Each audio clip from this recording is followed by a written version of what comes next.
Welcome to the Scaringi Law Lunch Break. This is your time of the day to learn a little bit about the law while you enjoy your lunch. The investigation by Special Counsel Robert Mueller into alleged collusion between the Trump campaign and the Russian government or agents of the Russian government to interfere in the 2016 presidential election has been quiet for a while. Many are speculating Bob Mueller is about to wrap up the investigation and present his report to new Attorney General Bill Barr. But I wanted to report to you an interesting development in Mueller's criminal case against Concord Management and Consulting, LLC, a Russian company accused of interfering in the 2016 elections. And by the way, the exact charge that Bob Mueller brought against Concord Consulting, the Russian company, is this: that it knowingly and intentionally conspired to defraud the United States by impairing, obstructing, and defeating the lawful functions of the Federal Election Commission in the United States Justice Department. Now, have ever of you heard of that crime before? Probably not. The indictment invokes two statutes, the Federal Election Campaign Act and the Federal Act requiring the registration of foreign lobbyists, but does not charge Concord with violating these federal statutes. It's almost as if the special counsel skips over the specific criminal offenses on the books and creates a new type of crime seemingly out of whole cloth. Now, Concord has defended itself vigorously in this case. It filed a motion to dismiss, which regrettably was rejected by the federal district court providing. Now, Concord just a day ago, on Monday, filed a motion to compel the government to file what is called a Bill of Particulars. A Bill of Particulars can be used to ensure that the charges brought against the defendant are stated with enough precision to allow the defendant to understand the charges, prepare a defense, and perhaps also be protected against retrial in the same charges. Well, here's why Concord filed the Bill of Particulars. It makes 3 points. First, overall, it claims it's charged with a vague and tenuous offense called conspiracy to defraud the United States of America.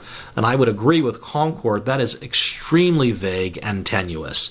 Concord raises 3 components or parts of its Bill of Particulars. 1, it seeks to identify all of the unindicted alleged co-conspirators referenced but not identified in the indictment. 2, it seeks the identification of all social media accounts and email addresses allegedly controlled by or posted by these alleged co-conspirators. 3rd, the remainder of Concord's request seeks clarification of definitions, alleged expenditures, and identities of other non-conspirators. So, regarding point 1, the request that the government identify the co-conspirators who are unindicted but form a basis for the indictment, those types of requests are routinely granted by the courts. How else can Concord defend itself from conspiracy claims when the government has not identified the people Concord is alleged to have conspired with? It can't. Regarding point 2, the indictment alleges that as part of the alleged conspiracy, defendants and their co-conspirators created hundreds of social media accounts, thematic group pages on social media sites, and registered and controlled hundreds of web-based email accounts hosted by U.S. email providers under false names so as to appear to be U.S. persons and groups. Yet the indictment identifies a total of 15 social media accounts and group pages and only 2 email addresses, not the hundreds of accounts that the government alleges the defendants created and used as part of the conspiracy. So without knowing precisely which social media accounts, group pages, and email accounts the government asserts were part of the alleged conspiracy, it will be impossible for Concord to prepare a defense against these allegations. And lastly, regarding point 3, Concord's requesting, among other things, that the government identify the people it refers to in the indictment, such as this person, volunteer for the Trump campaign. Who is it? How about real U.S. person? Who is this real U.S. person? And how about campaign officials? Who are they? What are their names? The special counsel Mueller doesn't say. Furthermore, Concord requests the government define various terms it includes in its indictment that are not legal terms and have no legal definition, such as impairing, interfering, or how about this one? Strategic goal to sow discord. Did you know that was a crime? Derogatory information, disparaging.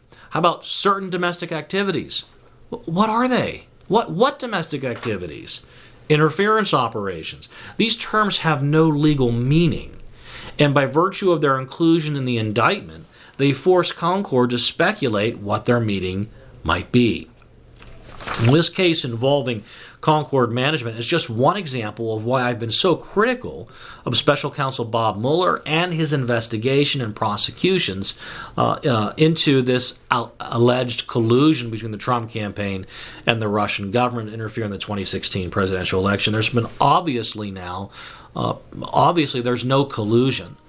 So Special Counsel Mueller is kind of making up crimes, in this case against this Russian company, while skipping over the obvious crimes that might fit the facts of his case, because Mueller is going for a much larger, grander, knowingly and intentionally defrauding the United States of America under a conspiracy charge, because conspiracy charges can be so broad and so vague and so very difficult to defend. Let's hope the federal district court judge presiding over this case grants the defendant's motion to compel the bill of particulars and forces the government to simply put on the record this critical information that the defendant needs to defend himself against these vague and tenuous charges.